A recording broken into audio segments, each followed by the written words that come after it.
تمہارا بیٹا اس الماری کے قریب جانے والا نہیں تھا، لیکن تم نے اس کی چال نہیں سمجھی، وقت سے پہلے ہی اسے ٹوک دیا۔ میں نے ایسی حماقت نہیں کی، میں جانتا تھا وہ کسی تدبیر سے بچ نکلے گا، اور تم نے دیکھ لیا کہ وہ خطرے سے باہر ہے۔ ہم ٹیلی پیتھی جاننے والے ماں باپ ساری دنیا کے کام آ سکتے ہیں، اپنے بچوں کے کام نہیں آ سکتے، اور نہ ہی وہ ہمیں کام آنے کا موقع دیں گے۔ فراد، میں بہت پریشان ہوں، کسی طرح جیری جیکب تک پہنچنا چاہتی ہوں۔ وہ کمینہ میرے بیٹے کو نقصان پہنچا سکتا ہے۔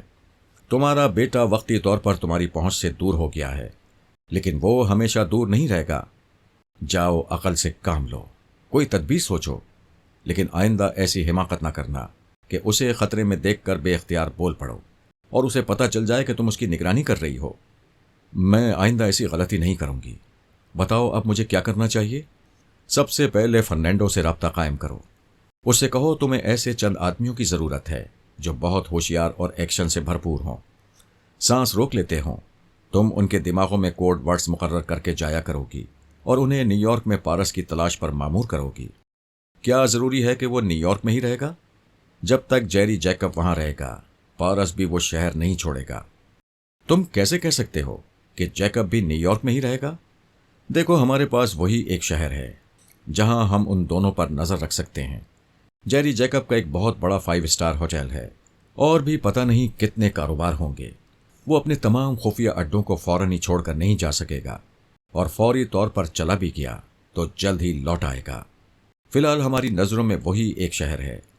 تم اتنی بحث کرنے کے بجائے فرنینڈو سے رابطہ قائم کرو اور اپنے کام کے آدمی تلاش کرو۔ رسونتی چلی گئی۔ میں اس شخص کے دماغ میں پہنچ گیا جو پائلٹ کے ٹرانسمیٹر سے بول رہا تھا۔ وہ تنظیم والی انٹیلیجنس کا ایک آدمی تھا، فرانس کی پولیس فورس میں ایک جونیئر آفیسر کی حیثیت سے ملازمت کر رہا تھا۔ اسے یقین تھا کہ پارس ہمیشہ کے لیے ختم ہو جائے گا، لیکن بازی پلٹ گئی تھی اور وہ پریشان ہو رہا تھا۔ میں نے اسے مخاطب کیا تو وہ ایک دم سے اچھل کر کھڑا ہو گیا، دونوں ہاتھوں سے سر تھام کر بولا، کون فرحت صاحب؟ تم میرا ہی انتظار کر رہے تھے۔ ظاہر ہے اب بازی پلٹ گئی ہے اور ٹرانسمیٹر پر تم نے اپنی آواز سناتی ہے، تو یقیناً میں ہی تمہارے پاس پہنچوں گا۔ وہ خوف سے زرد پڑ گیا تھا، اسے اپنے سامنے موت نظر آ رہی تھی۔ میں اس کے دماغ کو پڑھ رہا تھا۔ اس کی سوچ نے بتایا ابھی تک اس نے رپورٹ مکمل نہیں کی ہے۔ وہ اتنا تو جانتا تھا کہ ہیلی کاپٹر میں پارس سفر کرنے والا ہے اور اس کی منزل استنبول ہے، لیکن وہ کسی تنظیم والے نوجوان کے میک اپ میں ہے، یہ نہیں جانتا تھا۔ جب سے انہوں نے جوجو اور پارس کو اغوا کیا تھا، تب سے وہ اس دہشت میں مبتلا تھے کہ فرحات کی طرف سے انتقامی کارروائی ہوگی۔ انہیں خدشہ تھا پارس انتقامی کارروائی کے لیے ہی اس ہیلی کاپٹر میں سفر کر رہا ہے۔ بہرحال تنظیم والے جاسوس کے دماغ سے جو کچھ معلوم ہوا، اس سے مجھے اطمینان ہوا۔ وہ پارس کے منصوبے کے متعلق کچھ نہیں جانتا تھا، صرف اسے شبہ تھا کہ ہماری طرف سے انتقامی کارروائی کا آغاز ہو چکا ہے۔ اگر پارس کو مار ڈالا جائے تو سپر ماسٹر اور اس کے اعلیٰ حکام تنظیم والوں سے خوش ہو جائیں گے، کیونکہ ایک پارس نے ان کی دوسری ٹرانسفارمر مشین کو تباہ کر دیا تھا۔ میں نے تنظیم والے جاسوس سے کہا، تم میرے بیٹے کو اس لیے مار ڈالنا چاہتے تھے کہ ہم انتقامی کارروائی نہ کریں اور تم لوگوں سے خوفزدہ ہو جائیں۔ دوسرے تم سپر ماسٹر وغیرہ کو خوش کر کے ان سے زیادہ مراد حاصل کرنا چاہتے تھے۔ ان میں سے تمہاری کوئی خواہش پوری نہ ہو سکی اور نہ ہی آئندہ پوری ہوگی۔ ویسے میں تمہاری آخری خواہش پوری کر سکتا ہوں۔ بولو، مرنے سے پہلے کیا چاہتے ہو؟ وہ انکار میں ہاتھ ہلاتا ہوا پیچھے ہٹا اور دیوار سے جا کر ٹک گیا۔ پھر کہنے لگا، تم زبان کے دھنی ہو، میری آخری خواہش ہے کہ مجھے نہ مارو۔ میں زبان کا دھنی ہوں، میں نے وعدہ کیا ہے کہ تمہاری آخری خواہش پوری کروں گا، لہٰذا تمہیں نہیں ماروں گا۔ تم یہاں سے نکلو اور اپنے آپ کو فرانسیسی پولیس کے اعلیٰ افسران کے حوالے کر دو۔ وہ نہیں جانا چاہتا تھا۔ میں نے اس کے دماغ پر قبضہ جمایا۔ اس کے کمرے میں ٹرانسمیٹر اور جو خفیہ کاغذات رکھے ہوئے تھے ان سب کو اس کی جیب میں رکھوایا، پھر وہاں سے دوڑاتا ہوا باہر لایا۔ وہ کار میں آ کر بیٹھ گیا، پھر اسے سٹارٹ کر کے میری مرضی کے مطابق ڈرائیو کرتا ہوا پولیس کے ایک اعلیٰ افسر کے بنگلے میں پہنچ گیا۔ میں نے اعلیٰ افسر سے کہا، میں فراد علی تیمور بول رہا ہوں، یہ تنظیم والے انٹیلیجنس کا جاسوس ہے اور آپ کے محکمے میں چھپ کر اپنے وطن اور اپنی قوم کے لیے کام کر رہا ہے۔ آپ لوگوں کو دھوکہ دیتا آ رہا ہے۔ میں نے وعدہ کیا ہے کہ میں اسے جان سے نہیں ماروں گا، لیکن غدار کی سزا موت ہوتی ہے۔ اس غدار کے سلسلے میں آپ کا قانون جو سزا تجویز کرتا ہے اسے فوراً دیں تاکہ اس کے دماغ کی باتیں ٹرانسمیٹر وغیرہ کے ذریعے اس کے حکام تک نہ پہنچیں۔ اگر انہیں کچھ معلوم ہو گیا تو میرے بیٹے کے لیے مشکلات پیدا ہوں گی۔ اعلیٰ افسر نے کہا، فراز صاحب آپ اپنے وعدے کے پابند ہیں، پلیز مسٹر آرمر کو میرے پاس بھیج دیجیے۔ میں نے آرمر سے کہا۔ وہ اعلیٰ افسر کے پاس پہنچ گیا۔ اس افسر نے کہا، مسٹر فراد تو اس غدار کو موت کی سزا نہیں دیں گے اور اس کا جلد سے جلد مر جانا لازمی ہے، لہٰذا آپ اس کے دماغ پر قبضہ جما کر اسے لے جائیں اور اس کے ہی ریوالور سے اسے خودکشی کرنے پر مجبور کر دیں۔ اس طرح ہم قانونی کارروائیوں میں نہیں پڑیں گے۔ آرمر نے اس کے دماغ پر قبضہ جمایا، پھر اسے وہاں سے دوڑاتا ہوا لے گیا۔ مجھے اس طرف سے اطمینان ہو گیا۔ فی الحال کوئی دشمن تنظیم والا پارس کے راستے کی دیوار نہیں بن سکتا تھا۔ میں نے فرانسیسی جاسوس البرٹو کو مخاطب کیا۔ اس نے کہا، فرمائیے جناب، میں حاضر ہوں۔ پارس استنبول واپس آ رہا ہے، شاید وہ تمہارے پاس آئے یا ہو سکتا ہے اپنا راستہ بدل دے۔ میں ڈان مورس کی فیملی کے متعلق معلومات حاصل کرنا چاہتا ہوں۔ جناب، مجھے جس حد تک معلومات حاصل ہیں وہ میں آپ کو سنا رہا ہوں۔ اس کی ضرورت نہیں ہے، تمہیں ڈان مورس کے بنگلے کا ٹیلی فون نمبر معلوم ہے، وہ نمبر ڈائل کرو۔ دوسری طرف سے جو بھی بولے گا میں اس کی آواز سن کر اس کے پاس پہنچ جاؤں گا اور پھر خود ہی معلومات حاصل کر لوں گا۔ اس نے میری ہدایات پر عمل کیا۔ ریسیور اٹھا کر نمبر ڈائل کیے۔ تھوڑی دیر بعد کسی نے دوسری طرف سے ریسیور اٹھا کر ہیلو کہا۔ البرٹو نے پوچھا، کیا مسٹر ٹام مورس موجود ہیں؟ میں ٹام مورس بول رہا ہوں۔ میں نے کہا، البرٹو ریسیور رکھ دو۔ اس نے ریسیور رکھا تو میں ٹام مورس کے دماغ میں پہنچ گیا۔ وہ ریسیور کان سے لگائے ہیلو ہیلو کہہ رہا تھا۔ کریڈل کو ہاتھ سے کھڑکھڑاتا رہا، پھر اس نے بڑبڑاتے ہوئے ریسیور رکھ دیا۔ اپنی وائف سے کہنے لگا، پورا ایک دن گزر گیا، ایک رات بھی گزر چکی ہے اور اس کمبخت ڈان کا کوئی پتہ نہیں چل رہا ہے، معلوم نہیں کہاں مر گیا ہے۔ اس کی وائف نے کہا، اس کے مرنے کی بات نہ کرو، اگر اسے کچھ ہو گیا تو اس کی تمام دولت جائیداد اور لاکھوں ڈالر پیدا کرنے والی اسٹیل مل سرکاری تحویل میں چلی جائے گی اور ہم منہ دیکھتے رہ جائیں گے۔ وہ میاں بیوی آپس میں باتیں کر رہے تھے۔ میں ان کے ذریعے سام مورس اور ٹام مورس کی بیٹی سمارتھا کے دماغ تک پہنچ گیا۔ کسی کو مخاطب نہیں کیا، اس کی ضرورت ہی نہیں تھی۔ میں صرف ان کے پاس رہ کر اپنے بیٹے کی نگرانی کرنا چاہتا تھا۔ مجھے یقین تھا کہ پارس اسی بنگلے میں آئے گا۔